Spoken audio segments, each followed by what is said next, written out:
Welcome back to Afternoon Express. Now, no, my shoesies weren't uncomfortable. You might be wondering why we're barefoot right now, but it's because countless learners in South Africa go to school barefoot every day. And we are challenging you to go barefoot for a day to better understand the difficulties faced by these learners. Absolutely. Now, a new pair of school shoes can give a child a new sense of confidence. And that's why we're asking you to hashtag go barefoot with Krush. And this can help donate you can help donate another 20,000 pairs of new school shoes in 2020. Simply buy your favorite Krush and hashtag share the goodness. It's such a brilliant, brilliant initiative. Absolutely. Support Krush in giving away another 20,000 pairs of school shoes to children in need. Buy a Krush, dial the number on the pack, and stand a chance to win your share of 500,000 Rand. Hashtag share the goodness. Join us on Afternoon Express weekdays from 5 to 6 p.m. as we step into another incredible Krush goodness journey with Clover. Hashtag share the goodness. All right, on to our last segment. Tom David and Warren Handley did the unthinkable in 2017 when they walked 6,000 kilometers through 6 countries. Now, the pair have since written a book titled Walk With Us, A Gripping African Adventure. And if you've got any questions for Tom and Warren, please head over to our socials using the hashtag Afternoon Express. Welcome to the studio, guys. Firstly, why are you wearing your shoes? I mean, if you can't join them, please when you join us, take off your shoes. Absolutely. Okay. Absolutely. So this is, of course, an incredible campaign that Krush is running, raising awareness for people who are unfortunately disadvantaged by not having school shoes. And I think it's very important. Yeah, it's very important for people to kind of step into the shoes of these learners and see what they go through on a daily without school shoes. So that's where we're going barefoot. Yeah. We love it. Thank goodness we did a pedicure before the show. Okay, so what a fantastic journey. Now, where did the idea come from? So during varsity, Tom and I were actually living together, and I went and did an internship for an organisation called Alawani, which focuses on early childhood development in rural areas in South Africa, specifically in Limpopo.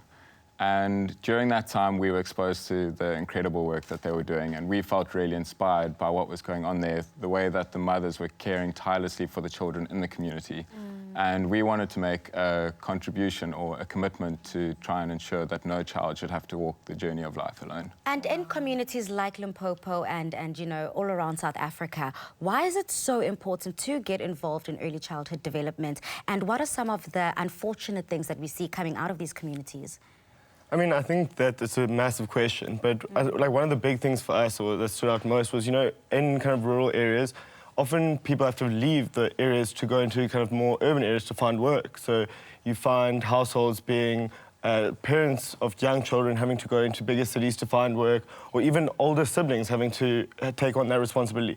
And children then either kind of either get left in an orphan household or a grandparent, for instance, or child-led household, or grandparent who may not have everything she needs to kind of facilitate that child's education properly. So where did you walk to and from? So we started by climbing Mount Kilimanjaro. Oh, well, you started easy. And then we walked back to Johannesburg. So through 6 countries, we went through Tanzania, Malawi, Zambia, Zimbabwe, Botswana, and then finally back to Johannesburg. And how does an act like that, because that is so monumental to me, I can't even begin thinking of taking those first steps. How does taking this walk and going through such an adventure raise awareness, number one? Is it because it's so unique, what you're doing is so unique and people kind of are all ears? Or is it the funds that you raise through the walk? I think it's a bit of both, yeah. So it actually became a very interesting conversation along the way, and we had to do this to raise awareness and attract attention. And so we did that through a crowdfunding campaign and through social media. And we were struggling at the time that people maybe weren't supporting us because of the cause we were representing, but it was 2 guys walking through Africa. Yeah, rather a challenge. And I think with so much going on and so many valid causes out there, you do have to do something a little bit different, and you have to put yourself out there to try and raise that awareness. So yeah, I think it was to raise funds, but more importantly, it was the story that we were left with afterwards and the power that that story has in encouraging other people to be more conscious and contribute. And of course, you documented all of that in your book. How long did it take to write, and what can readers find in it? Well, I think Warren and I were writing the whole time while we were walking. So that kind of, we made a point to journal as we went and really take note of people we were meeting and interesting stories that were happening to us.